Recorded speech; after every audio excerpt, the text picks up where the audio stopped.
When I first met Vanessa Albright, she was everything I thought I didn't deserve. She wasn't just beautiful. She was magnetic, a force of nature that could walk into a room and own it with just a glance. I was a self-made man with a small tech startup that was finally gaining traction, but compared to Vanessa's world, I was a small fish in a very large, very intimidating ocean. She came from a wealthy family, old money, the kind that didn't just buy power but inherited it. Yet, somehow, she noticed me, and before I knew it, we were dating. It wasn't long before I was head over heels. Vanessa had this way of making you feel like the center of the universe when she wanted to. Every smile, every compliment, every shared moment felt like it was wrapped in gold. She introduced me to her world, a world of luxury I'd only seen in magazines. Black tie galas, private jets, vacations on yachts with people whose last names carried weight. I didn't think twice about how different we were. She made me believe I belonged. When she proposed the prenup, I'll admit, it stung. We were engaged by then, and I thought we were partners in every sense of the word. "It's just a formality," she said, smiling that disarming smile of hers. "You understand, don't you? It's about protecting my family's legacy. It's not about us." I should have listened to that small voice in the back of my head, the one that whispered this was a warning, not a compromise. But I was too far gone, too in love to see it for what it was. Her first move to ensure I'd always be under her control. The wedding was a spectacle. Hundreds of guests, a cathedral that looked like it belonged in a movie, a reception that could have fed a small country. I was dazzled, overwhelmed, and more than a little intimidated. But every time I started to feel out of place, Vanessa would find me, slip her hand into mine, and whisper something sweet in my ear. "You're mine now," she said during our first dance, her tone playful but her eyes sharp. At the time, I thought it was romantic. The first few months of marriage were blissful, or maybe I convinced myself they were. Vanessa showered me with affection, made me feel like I was the luckiest man alive. She supported my business, introduced me to investors who helped it grow beyond anything I'd imagined. I thought we were building something together. But looking back, I realized it wasn't about partnership, it was about control. Every favor came with an invisible price tag. Every gift was a reminder of her power. The cracks started to show when she began making decisions about my life without consulting me. She'd sell off parts of my company without a word, claiming it was for our benefit. She'd plan trips, events, and even financial moves without asking my opinion. Whenever I brought it up, she'd laugh and say, "Oh, Jason, don't worry about these things. Let me handle them. It's what I'm good at." And like an idiot, I let her. It wasn't just the financial control, though. It was the way she spoke to me, the little digs disguised as jokes. "You're lucky I found you when I did," she'd say in front of her friends, laughing as if it was a compliment. Or, "Imagine where you'd be if you hadn't married me," when we were alone. I told myself it was her sense of humor, that I was being too sensitive. But the truth was, she was chipping away at me, piece by piece. The prenup hung over me like a shadow. I didn't realize how much power it gave her until it was too late. She controlled everything. Our accounts, our assets, even the house we lived in. Technically, I owned my business, but with the connections she brought in, even that felt like it was hers. I started to feel like a guest in my own life, a puppet in a world she controlled. But I stayed. I stayed because I loved her, or at least the version of her I thought was real. I stayed because I didn't want to admit I'd made a mistake. I stayed because I was too proud to let anyone see how bad things really were. And I stayed because, deep down, I believed I could fix it, that I could fix her. Looking back, I wish I'd seen the warning signs earlier. The prenup wasn't just about protecting her assets. It was her way of setting the tone for our marriage. She would always have the upper hand, and I would always be the one scrambling to keep up. It was a game I didn't even realize I was playing until I'd already lost. When Vanessa began pulling me away from the people I loved, it wasn't immediate. It was subtle, like a slow-moving tide that you don't notice until you're neck-deep in water. At first, she simply encouraged me to focus on us. "Your family will understand," she'd say. "We're building our lives now. They'll respect that." And I believed her because it sounded reasonable. After all, isn't that what newlyweds do? prioritize their marriage? But then came the quiet criticisms about the people in my life. My best friend Alex, who I'd known since college, was suddenly labeled a bad influence. "He's always joking about things that aren't funny," she'd say. "Don't you think he holds you back? He doesn't understand where we're going." Alex had been there when I had nothing, but Vanessa's words planted seeds of doubt. Maybe he didn't fit into my new world. It didn't stop there. My family, who I was incredibly close to, began to draw her ire as well. My mother, who had always been my rock, was suddenly too intrusive. My sister, who adored me, became jealous of our life. I still remember the first time Vanessa refused to attend a family gathering. "I don't feel comfortable," she said, her voice dripping with practiced vulnerability. "They don't accept me, Jason. They don't see how hard I work to make us happy. Why would you want me to go somewhere I'm not wanted?" It was clever, really. By making herself the victim, she ensured that I'd have to choose between her and them. And of course, I chose her. That choice became a pattern. Every time my family or friends voiced concerns about Vanessa, she twisted into proof that they didn't respect us. "They think you're still their little boy," she'd say. "They don't see how far you've come. They just want to drag you back." Slowly, I started to pull away from them, not because I wanted to, but because it seemed like the easiest way to keep the peace. Vanessa's control over my social life didn't stop with my loved ones. She also had a way of dominating every interaction with new people we met. If I made a connection at an event, she'd swoop in and take over the conversation, making sure I was little more than an accessory. She'd charm them, impress them, and ensure they left thinking she was the reason I was successful. It was humiliating, but I didn't see it for what it was at the time. I just thought she was being her usual, larger-than-life self. The turning point came when Alex, who refused to give up on me, showed up at our house unannounced. I hadn't seen him in months, and his presence was like a breath of fresh air. But Vanessa wasn't happy. She greeted him with that fake smile of hers, the one that didn't reach her eyes. As soon as Alex left, she tore into me. "Why is he here? Does he not understand boundaries? He has no respect for our marriage, Jason. You need to tell him to stay away." That night, I argued back for the first time in what felt like years. "He's my best friend, Vanessa. He's been there for me through everything. You don't get to decide who I can and can't have in my life." For a moment, I saw something flash in her eyes. Fear, maybe, or anger at losing control. But she recovered quickly, turning on the waterworks. "I just want what's best for us," she said, tears streaming down her face. "I don't want anyone to come between us." I caved. I always caved. I called Alex the next day and told him it was better if we took some time apart. He didn't argue, but I could hear the disappointment in his voice. "I hope you know what you're doing, Jason," he said. "Because this isn't you." He was right. It wasn't me. But by then, I didn't know who I was anymore. Vanessa had spent years chipping away at my identity, isolating me from the people who reminded me of the man I used to be. She wanted me to be completely dependent on her, and I played right into her hands. The worst part? I didn't even realize it was happening. I thought I was protecting our marriage, that I was making sacrifices for the woman I loved. It wasn't until much later that I understood what she was really doing. Isolation was her way of ensuring I had no one to turn to when things got bad. And they were about to get much, much worse.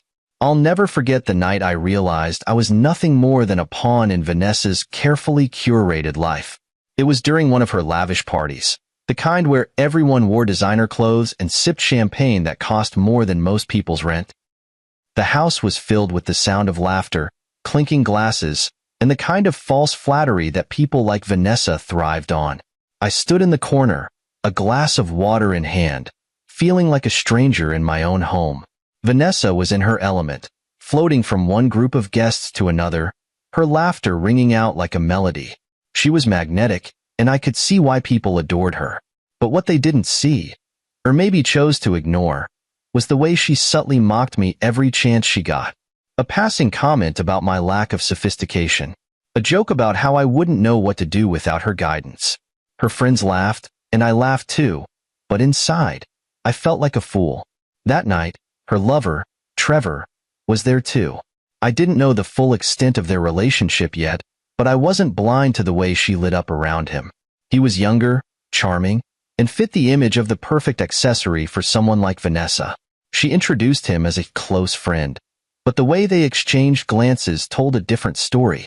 Still, I kept my mouth shut. Confronting her in front of her guests would only give her more ammunition to use against me later. As the night wore on, I found myself wandering through the house, trying to avoid the crowd. I ended up in the hallway outside her study, a place I rarely entered because it was her domain. The door was slightly ajar, and I could hear her voice inside. Curious and a little suspicious, I stepped closer, careful not to make a sound. "Jason's so clueless," she was saying, her voice dripping with contempt.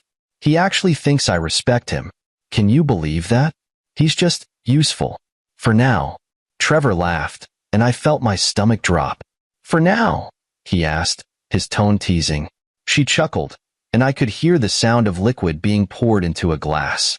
"Well, once the divorce is finalized, I won't need him anymore. He's like a safety net, you know? Always there when I need him, but completely disposable." My hand tightened around the doorframe, my nails digging into the wood. I wanted to burst in, to confront her, to demand an explanation. But I didn't. I stayed rooted to the spot, listening as she laid out her plans to discard me like yesterday's trash. "Don't worry," she continued. "Once I've got everything in my name, he won't have a leg to stand on. The prenup makes sure of that. He'll be out on the street while we're sipping champagne in Paris." They both laughed, and I felt a cold, hard knot form in my chest. That was the moment something inside me broke. It wasn't just the betrayal. It was the realization that I'd allowed myself to become this version of a man I didn't even recognize. I was the useful idiot she described, a puppet in her game. I left the party early that night. Vanessa didn't even notice. Or if she did, she didn't care. I sat in the car, gripping the steering wheel so tightly my knuckles turned white. The humiliation burned, but underneath it was something stronger. Anger. Not just at her, but at myself. I'd let this happen. I'd ignored the red flags, excused her behavior, and convinced myself that things would get better. But they wouldn't. Not unless I did something about it. That night, I made a promise to myself. I wouldn't confront her, not yet. That's what she'd expect, and she'd be ready with excuses, lies, and manipulations to turn the blame back on me. No, I needed to be smart. If she wanted to play games, I'd play too, but on my terms. And when I made my move, it would be checkmate. I spent the next few days pretending everything was fine. I smiled when she mocked me, nodded along when she shared her plans for our future, and even joined her for a dinner with her friends where she spent the entire evening belittling me. Every insult, every slight, every smug glance from Trevor was another piece of fuel for the fire inside me. The breaking point wasn't just about realizing who Vanessa really was. It was about realizing who I could become. For years, I'd let her define me, control me, and diminish me. But not anymore. She thought I was clueless, weak, and disposable. She had no idea what I was capable of, and I couldn't wait to show her. After that night, I couldn't unsee the truth. Vanessa wasn't just manipulative and cruel. She was dangerous, a predator who thrived on power and control. But what kept gnawing at me was the thought that her cruelty wasn't the full extent of it. If she was willing to emotionally eviscerate me, what else was she hiding? I decided it was time to find out. Vanessa had always been secretive about her study. She called it her sanctuary, a place where she could focus on her work. I respected her boundaries at first, until I realized those boundaries were a fortress designed to keep me out of her world entirely. But if she thought I'd stay out forever, she underestimated me. It started with something simple, her desk drawer. She always kept it locked, but I noticed she was careless when she drank too much, often leaving the key lying around. One evening, after she'd had too much wine and passed out in the bedroom, I slipped into her study with the key in hand. My heart pounded as I unlocked the drawer, half expecting to find it empty. What I found instead was a goldmine of secrets. The first thing I noticed was the paperwork. Documents detailing offshore accounts, shell companies, and transfers of money that didn't make sense. Vanessa's name was all over it, but there were aliases too. I didn't understand all the jargon, but I didn't need to. It was clear she was involved in something illegal. Fraud. embezzlement, maybe worse. And then there were the emails. I booted up her laptop, praying she hadn't set up additional passwords beyond the ones I knew. She hadn't. Vanessa was meticulous about many things, but her arrogance made her careless in others. She didn't think I was smart enough or brave enough to snoop. That was her mistake. Her inbox was a treasure trove of incriminating evidence. Conversations with business associates about creative accounting, encrypted exchanges about offshore investments, even emails to Trevor outlining her plans to move money out of certain accounts before the hammer drops. My stomach churned as I read email after email, each one confirming what I'd suspected. Vanessa wasn't just cruel, she was a criminal. But the discovery that hit me the hardest was a series of emails to her lawyer. She was preparing to file for divorce. She planned to blindside me, leveraging the prenup to strip me of everything I had while walking away unscathed. In one email, she even joked about how pathetic I'd look begging for scraps. She wasn't just trying to destroy me. She wanted to humiliate me. I copied everything. Every document, every email, every damning piece of evidence I could find. I transferred the files to an encrypted USB drive and hid it in a place I knew she'd never look. The back of my old toolbox in the garage. Vanessa wouldn't be caught dead near anything that required manual labor. The more I uncovered, the more I realized I couldn't handle this alone. That's when I thought of Rachel Myers.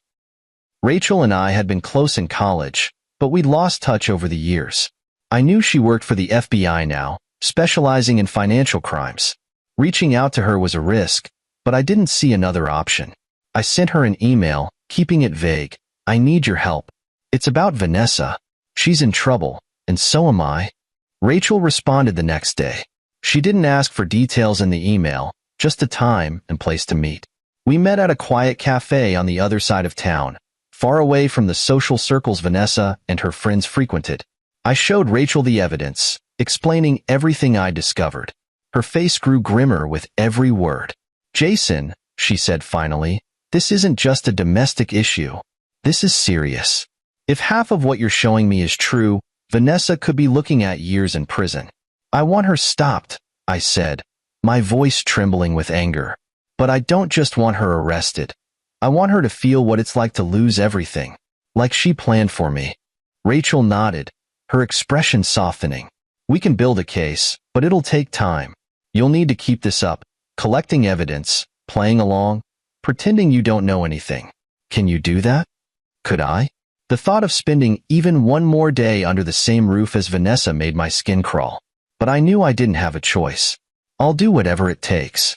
And so, my double life began. By day, I was the devoted, oblivious husband, enduring Vanessa's cruelty with a forced smile. By night, I was a man on a mission, documenting every shady deal, every questionable transaction, every step she took closer to her downfall. It was exhausting, living in constant fear that she'd catch on. But every time I wanted to give up, I thought about her laughing with Trevor, calling me pathetic. I thought about the smug look on her face when she told her friends I'd be nothing without her. She thought she had me trapped. But she didn't know I was building my own web. A web that would catch her when she least expected it. Living a double life wasn't easy, but it became my new normal. By day, I was the same passive, spineless husband Vanessa believed I was. I laughed at her jokes, even the ones made at my expense, and dutifully played the role of her arm candy at social events. By night, I was something else entirely. Meticulous, calculating, and quietly gathering every shred of evidence I could find. It was the only thing keeping me sane. The knowledge that I was no longer powerless, that I was preparing for a reckoning. Rachel became my lifeline. We kept our communication minimal and secure. She insisted on face-to-face meetings in secluded places, away from prying eyes or Vanessa's sprawling social network. Each time we met, I handed over more evidence, financial statements, emails, recorded phone calls. Vanessa had no idea that her so-called clueless husband was turning into her worst nightmare. The hardest part was pretending I didn't know anything. Every morning, I'd sit across from her at breakfast while she scrolled through her phone, smiling at messages from Trevor. She'd talk about her plans for the future, plans that didn't include me, and I'd nod along, biting my tongue. Every interaction felt like a test of my patience, and there were moments when I wanted to scream at her, to throw all the evidence on the table and watch her squirm. But Rachel had warned me. Timing was everything. If I moved too soon, Vanessa could find a way to wriggle out of it. So I waited. Vanessa was becoming increasingly bold in her arrogance. She stopped bothering to hide her affair with Trevor, openly bringing him to the house under the guise of business meetings. She dismissed me with a wave of her hand, sending me to run errands, while they laughed and drank wine in the living room. I can't count how many times I stood outside the house, gripping the steering wheel of my car, forcing myself to stay calm. She thought she was untouchable, and I let her believe it. One night, after Vanessa had gone to bed, I was reviewing the recordings from a hidden camera I'd placed in her study. Rachel had suggested it, and at first, I was hesitant. It felt invasive, like I was crossing some ethical line. But the first time I watched Vanessa on the phone, casually discussing how to move money through her shell companies, any guilt I felt evaporated. She wasn't just my wife anymore. She was a criminal, and I was building a case against her. That particular night, I stumbled upon a conversation that made my blood run cold. Vanessa was on the phone with someone I didn't recognize, and her tone was unusually serious. "It's all in place," she said. "Once the divorce is finalized, I'll transfer the funds. Jason doesn't suspect a thing. He's too stupid to realize what's happening." The person on the other end said something I couldn't make out, and Vanessa laughed. "No, he won't fight back. He's never fought back. That's why this is so easy." I paused the recording, my hands shaking. She was finalizing her plans, ready to destroy me without a second thought. I took a deep breath, reminding myself that I was ready for this. The more confident she became, the sloppier her actions. She was giving me everything I needed to ensure she wouldn't just lose the divorce. She'd lose everything. Rachel was thrilled when I shared the recording with her. "This is exactly what we need," she said. "It proves intent. She's not just embezzling money. She's orchestrating a scheme to defraud you and potentially others." "What's the next step?" I asked, my voice steadier than I felt. "We keep building the case," Rachel said. "You're doing great, Jason. Just a little longer, and we'll have enough to move forward." "Do you think she'll see it coming?" I couldn't help but ask. Rachel smiled, a hint of admiration in her eyes. "Not a chance. She thinks you're a fool, Jason. She won't know what hit her." That reassurance kept me going, even on the worst days. Even when Vanessa humiliated me in front of her friends, or when Trevor smirked at me like he'd already won. I kept my head down, focused on the goal. Every insult, every betrayal, every sleepless night. It was all fuel for the fire. I started to notice cracks in Vanessa's confidence as time went on. She was stressed, snapping at me over minor things, spending more time on the phone in hushed conversations. She didn't know I was listening, that every word was another nail in her coffin. The web she'd woven so carefully was beginning to unravel, and she didn't even realize it. Building the case wasn't just about collecting evidence. It was about rebuilding myself. For years, Vanessa had made me feel small, insignificant, like I was nothing without her. But with every step I took toward exposing her, I felt a piece of myself returning. I wasn't the weak, spineless man she thought I was. I was stronger than she'd ever imagined. And soon, she'd find out just how wrong she'd been. I knew the day was coming. The day Vanessa would finally pull the trigger on her plan to divorce me and leave me with nothing. What she didn't know was that I'd been ready for it long before she was. The morning began like any other. Vanessa was seated at the dining table in her silk robe, sipping her imported coffee and scrolling through her phone. She didn't even look up when she casually said, "We need to talk." That phrase, the one that sends a chill down any husband's spine, didn't faze me anymore.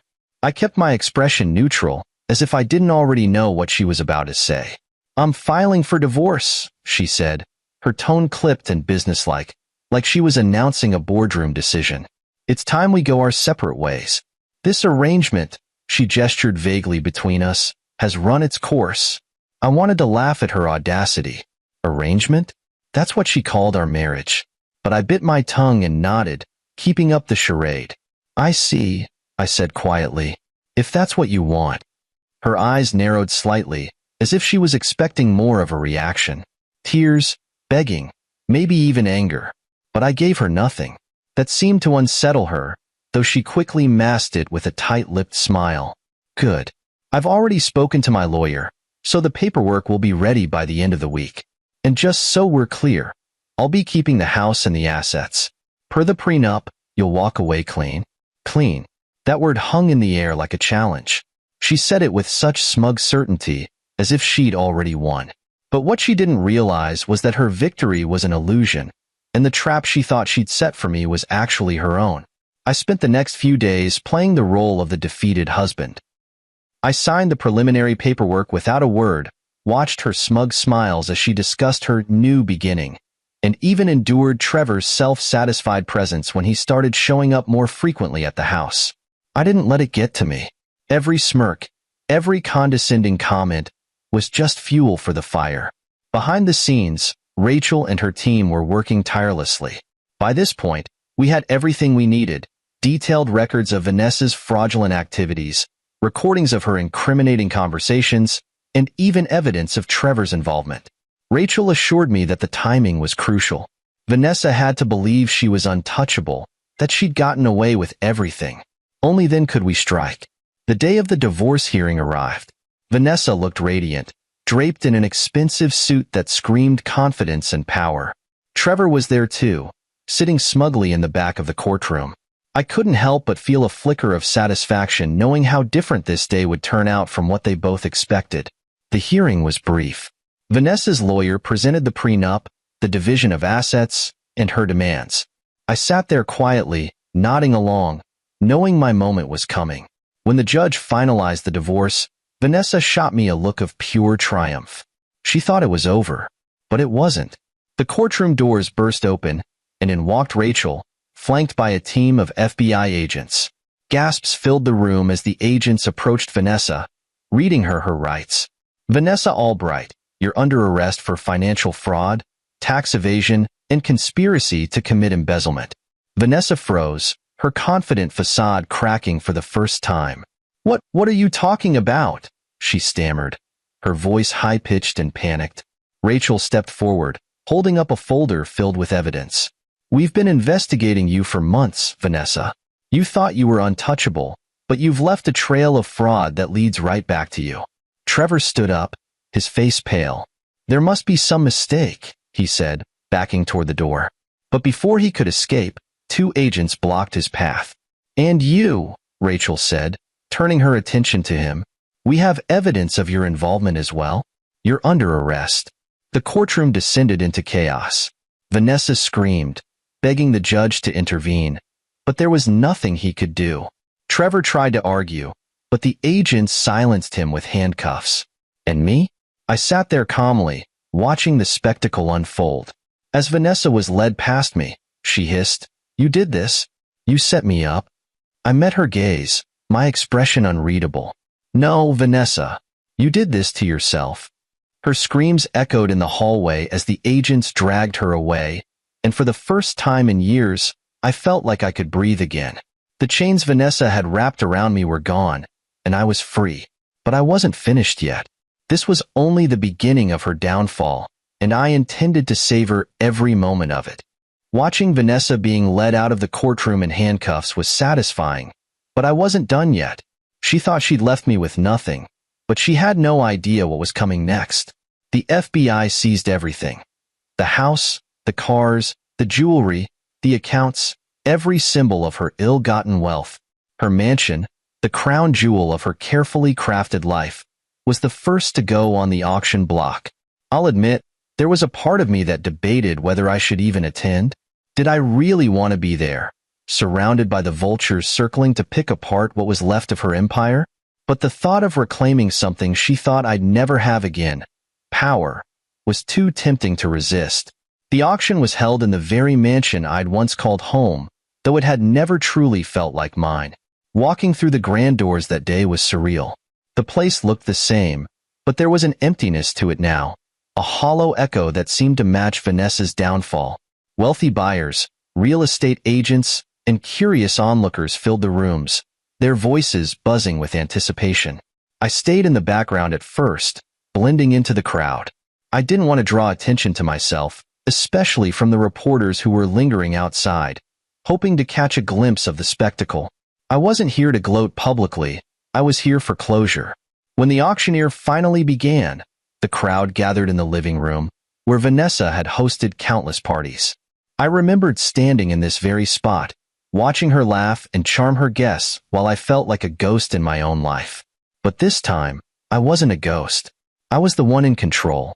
The bidding started low, but it didn't stay that way for long. The mansion was a prime piece of real estate, and the competition was fierce. I waited patiently, letting the initial frenzy play out. When the price began to climb, I raised my paddle for the first time. Heads turned, curious about the man who had entered the fray. I kept my face neutral, refusing to give anything away. The bidding war intensified, but I didn't back down. With every increase, I felt a surge of satisfaction. This wasn't just about the house, it was about reclaiming my life. Every dollar I bid felt like a step closer to erasing the humiliation, the pain, and the years of manipulation Vanessa had put me through. Finally, the auctioneer's hammer fell, and the room erupted in applause. "Sold," he announced, his voice echoing through the room. I had done it. The mansion was mine again, not as a symbol of Vanessa's dominance, but as a testament to my resilience. After the crowd began to disperse, I took a moment to walk through the empty rooms. Memories flooded back, some good, but mostly bad. I could still hear Vanessa's voice, sharp and cutting, reminding me of my place. But those echoes didn't haunt me anymore. They felt distant, like they belonged to someone else's life. I made my way to the dining room, the place where Vanessa had first told me she wanted a divorce. It was poetic, really, that I'd come full circle. Back then, I'd felt helpless, like I was drowning in a sea of her control. Now, I stood there as the owner of the house, the master of my own destiny. I decided then and there that I wasn't going to keep the house for myself. It was a symbol of too much pain, too many lies.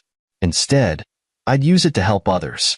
I reached out to local organizations that supported victims of financial fraud and abuse, offering the house as a safe haven. It was my way of turning something dark into something good, of making sure Vanessa's legacy wouldn't just be one of greed and manipulation. The media caught wind of the story, of course. Headlines painted me as the man who had outsmarted his manipulative wife, the underdog who had triumphed against all odds. People reached out to me, some offering congratulations, others sharing their own stories of survival. It was overwhelming at times, but it also reminded me that I wasn't alone. Vanessa had tried to isolate me, to convince me that I had no one. But she was wrong. That night, I stood on the balcony overlooking the city, the cool breeze brushing against my face. For the first time in years, I felt at peace.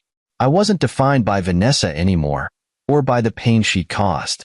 I was free, and as I looked out at the twinkling lights below, I knew this was just the beginning of a new chapter. A chapter one would write on my own terms. Buying the mansion was one thing, but what came next was something I'd been planning for weeks, a celebration.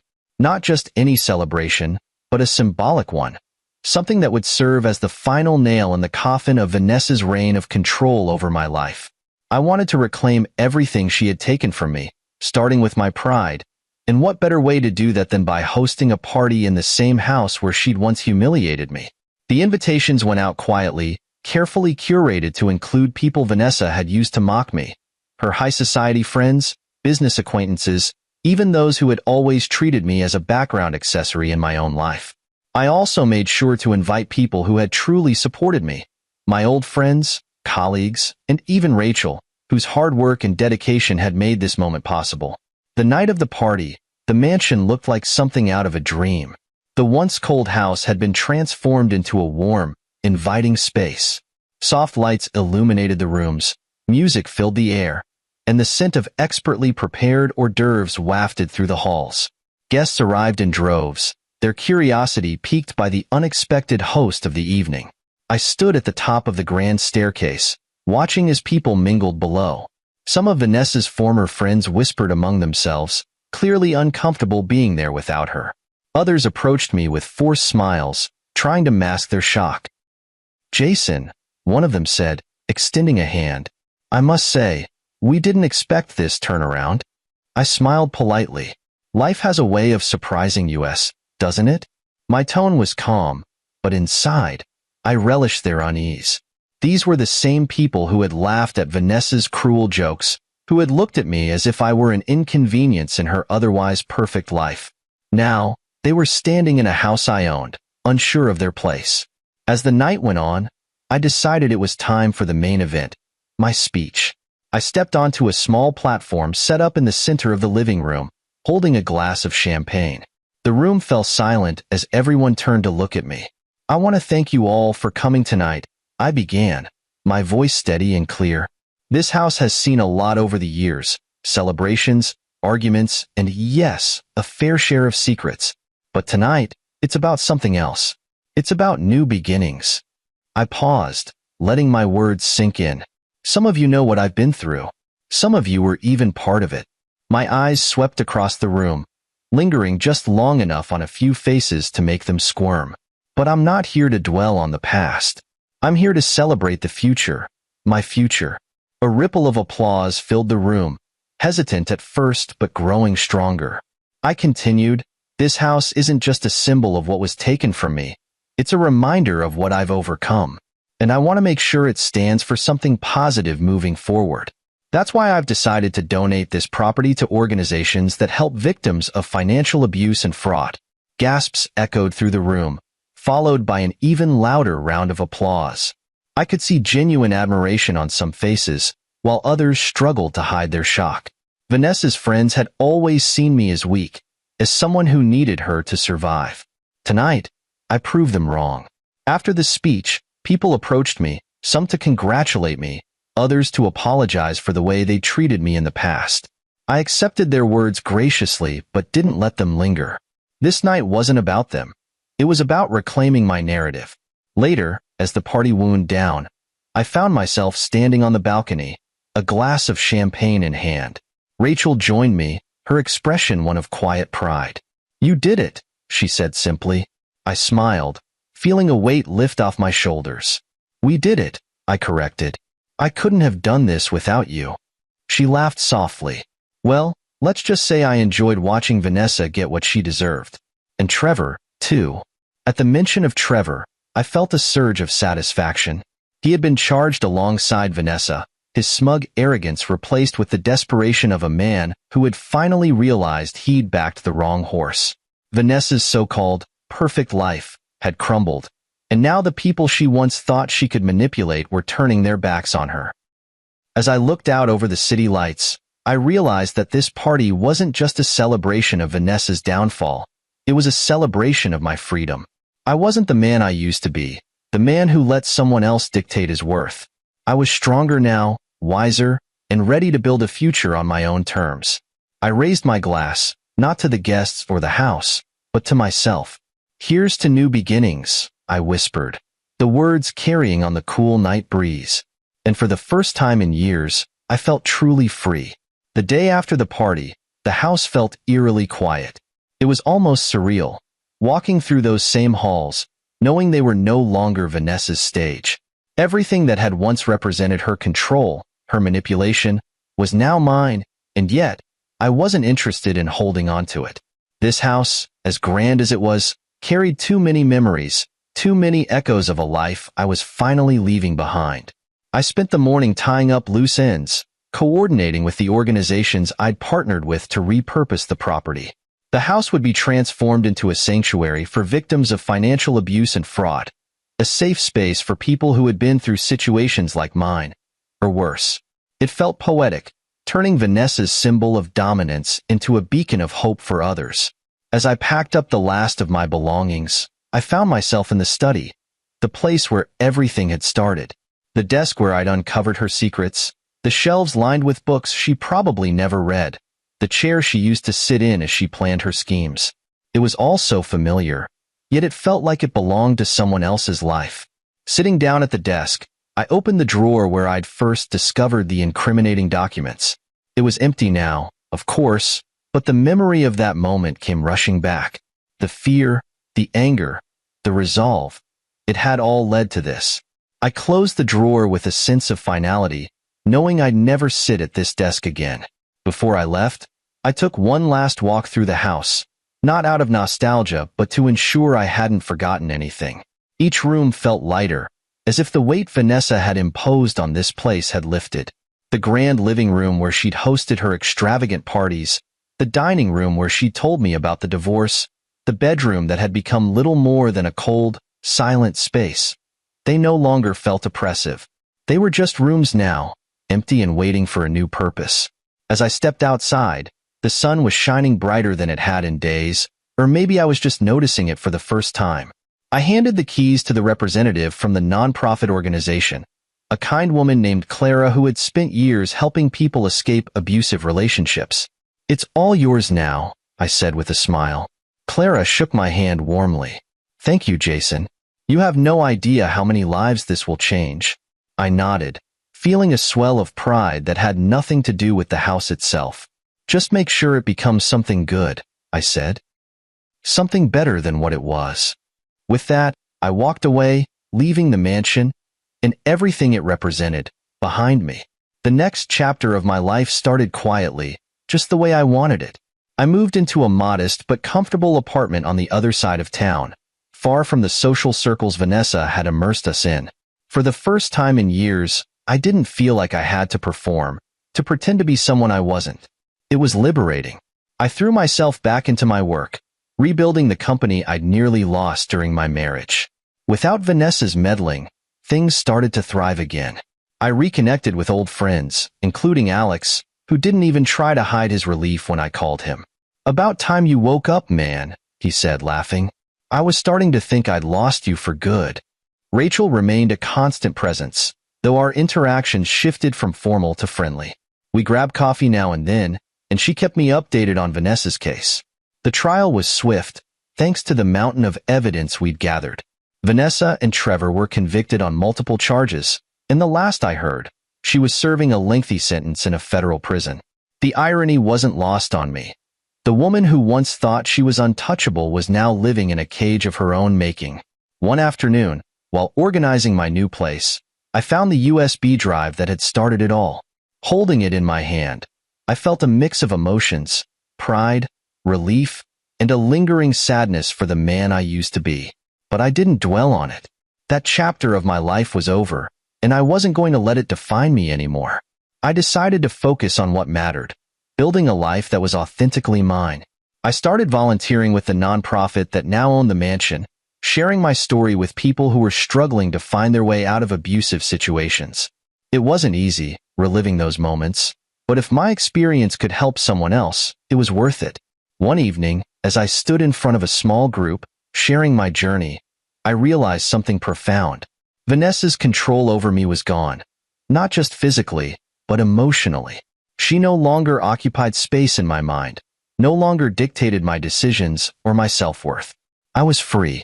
As the group session ended, a woman approached me, tears in her eyes. "Thank you," she said softly. "Your story gave me hope." I smiled, feeling a warmth I hadn't felt in years. "That's why I'm here," I replied. Walking out into the night, I looked up at the stars, feeling a sense of peace that had eluded me for so long. The mansion, the prenup, the humiliation, the betrayal. It was all behind me now. I had my life back, and it was mine to live as I saw fit. For the first time in years, I felt like I was truly at the beginning of something beautiful. And this time, I was in control.